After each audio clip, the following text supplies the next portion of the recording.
La guerra vera con le trincee, il sangue, il fango, i milioni di morti e dispersi, ma anche una fiction con le storie e gli amori di due ragazzi e di una ragazza perduti nell'immane disastro.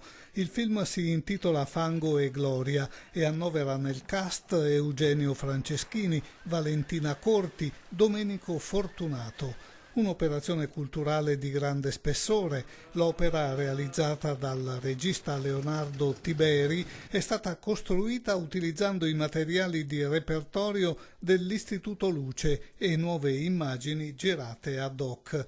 La pellicola è stata presentata al Teatro Goldoni, a latere della Mostra del Cinema, alla presenza del Ministro della Difesa Roberta Pinotti. Che il passato sia di insegnamento, che le modifiche del territorio siano in qualche modo delle belle presenze anche per la nostra offerta turistica, ma che il Veneto da questo giorno, da questa grande occasione, lanci se stesso nel mondo per il nostro futuro, perché abbiamo valori da dare e bellezze da mostrare. Fra i produttori della pellicola, che ha ricevuto il patrocinio della Presidenza della Repubblica, della Presidenza del Consiglio e del Ministero della Difesa, anche la Regione Veneto. Credo che sia utile soprattutto quello che facciamo perché creiamo opportunità di lavoro, opportunità di qualità. E allora questo modo di proporre il Veneto, questo modo di favorire la crescita culturale del Veneto, il Veneto che è cultura da sempre, ci rende orgogliosi.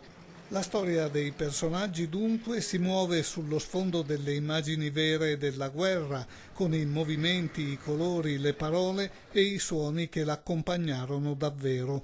Le pellicole dell'Istituto Luce, per ottenere il risultato voluto, sono state colorate e insonorizzate, con il risultato di essere più realistiche ancora delle vecchie immagini in bianco e nero.